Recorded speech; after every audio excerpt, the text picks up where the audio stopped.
পোষণ মেলাৰ দ্বিতীয় অংশলৈ আপোনালোকক স্বাগতম জনালোঁ। মই পপী কলিতা হাজৰিকাই আপোনালোকক দেখুৱাবলৈ যত্ন কৰিছোঁ ৰেচিপি প্ৰতিযোগিতাখন কেনেধৰণে অনুষ্ঠিত কৰা হৈছিল। আমাৰ কৰ্মী সহায়িকাসকলৰ ব্যস্ততাৰ মাজতে বহুত কষ্ট কৰি তেখেতলোকে বিভিন্ন ধৰণৰ ৰেচিপি প্ৰদৰ্শন কৰিছিল। লগতে আছিল আমাৰ অভিভাৱক অভিভাৱিকাসকল। চাবচোন বাৰু কেনেধৰণৰ হৈছিল। প্ৰতিযোগিতাখনত সকলোৱে সহায় সহযোগ কৰিছিল আৰু আমাৰ প্ৰকল্প বিষয়া মহোদয়া লগতে বিচাৰক মণ্ডলীয়েও প্ৰতিযোগিতাখন ভাল ধৰণে সুচাৰুৰূপে পৰিচালনা কৰিছিল। চাওকচোন বাৰু।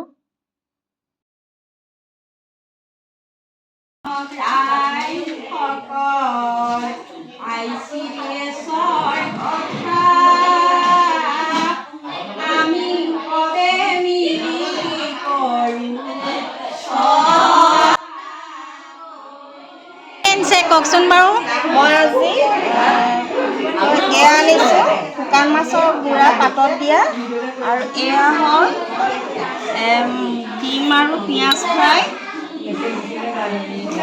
এয়া হ'ল বৰা ভাতৰ ভাপত টোপোলা পিঠা ভাত, বৰা চাউলৰ টোপোলা ভাত, আৰু এয়া হ'ল পচলা বুট মাংস দি বনোৱা চিকেন ভজা। কি কি আনিছে? মই আনিছোঁ আপোনাৰ এয়া কচু জালুকীয়া আনিছোঁ, এয়া আপোনাৰ আঙুলি পিঠা, আৰু এয়া তিতা চকুটা,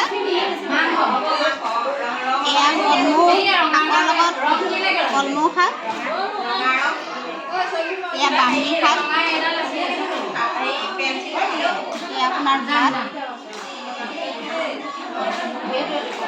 এয়া মিলেটৰ দুধ পিঠা, এয়া আপোনাৰ শ'ল মাছ আৰু কাৱৈ মাছ, নৰসিংহ ভেদাইলতা জোল, এয়া কচু শাক, কচু আৰু শ'ল মাছ। বাইদেউ আজি কি কি আনিলে ৰেচিপি? লতি শাকৰ মাছৰ টেঙা আঞ্জা বনাই আনিছোঁ। হয়, লতি শাকৰ মাছৰ টেঙা আঞ্জা, আৰু এয়া আপোনাৰ আনিছোঁ মিলেটৰ লাডু। ঠিকে আছে, ঠিকে আছে দিয়ক।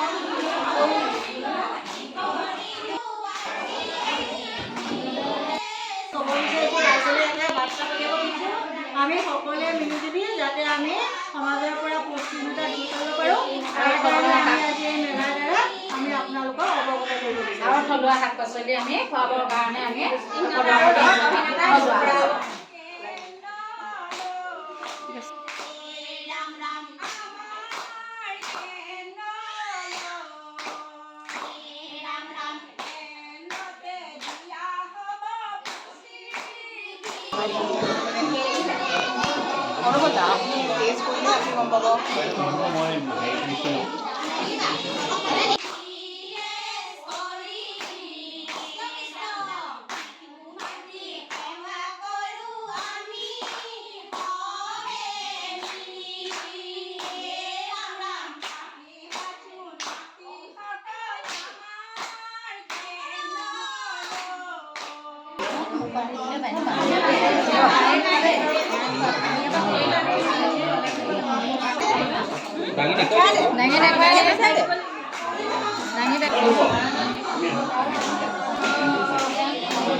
লতি শাকৰ মাছৰ আঞ্জা।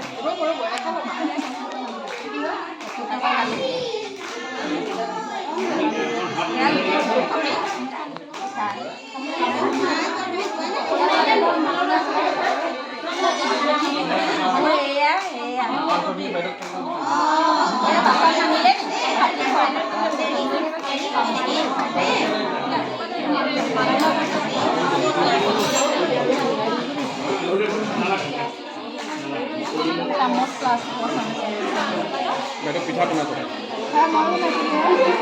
নিমখীয়া ঘিলা পিঠা বনাইছিলোঁ কণী এটা তাতো আদা পানী আৰু মানুহ আছে ইয়াৰ এটা খাই চাওক।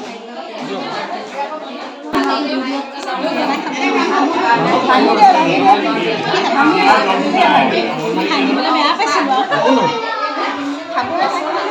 ভাঙি দিছোঁ আৰু দেই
উপস্থাপন কৰি সকলৰ লগত জড়িত গোটেই অসমীয়া যি আছে খাদ্যখিনি ইত্যাদি সুন্দৰভাৱে উপস্থাপন কৰিছে শলাগিবলগীয়া আৰু ছাৰে কৈছে আচলতে সকলৰ লগত জড়িত অসমীয়া খাদ্য যথেষ্ট আছে সেই খাদ্যখিনি খালে হয়তো আমি মেডিচিনৰ প্ৰয়োজনীয়তাই নহ'ব আমাৰ জীৱনত আৰু সেই কথা বতৰাখিনি লৈ আচলতে অংগনবাড়ী যি কেন্দ্ৰসমূহ বা আপোনালোকৰ যি প্ৰকল্প সেই প্ৰকল্পই কাম কৰি আহিছে অসম চৰকাৰে সহযোগিতা আগবঢ়াই আহিছে আমি সংবাদকৰ্মী হিচাপে এটা কথাই আপোনালোকৰ কাৰণে আমাৰ দুখ লাগে প্ৰতি মুহূৰ্ততে বহুবাৰ বাতৰিও কৰিছোঁ বহুবাৰ আপোনালোকৰ সমাজসমূহত আমি উপস্থিত থাকিলে কওঁ যে আপোনালোকে পাৰিটো কি একেবাৰে নগণ্য এই বস্তুটো কিন্তু আমিও অঞ্চল কৰিবলৈ অসুবিধা হয় কাৰণ আমাৰো ল'ৰা ছোৱালী আছে আমাৰ ল'ৰা ছোৱালীও অংগনবাড়ী এনেকুৱা কেন্দ্ৰলৈ আমি পঠিয়াইছোঁ কিন্তু আপোনালোকে যিমান কষ্ট কৰে ল'ৰা ছোৱালীখিনিৰ কাৰণে বা আজি অনুষ্ঠান এটাৰ কাৰণে কিমান ধুনীয়াকৈ আপোনালোকে উপস্থাপন কৰে সেই কথা বতৰাখিনি কিন্তু চৰকাৰে ঘৰত আচলতে আজি বছৰ হৈছে নে নহৈছে আমি এই মুহূৰ্তত ক'বলৈ আচলতে একেষাৰে আমি ক'ব নোৱাৰোঁ গতিকে আজি আপোনালোকৰ যিসমূহ কাৰ্যালয়ৰ বিষয়ববীয়া আছে তেখেতলোককো অনুৰোধ জনাম যাতে এইসকল কৰ্মী সহায়িকা বা এইসকল আচলতে একদম নিষ্ঠাৰ কৰ্মী এইসকল অংগনবাড়ী কৰ্মীসকল বা সহায়িকাসকল তেখেতলোকৰ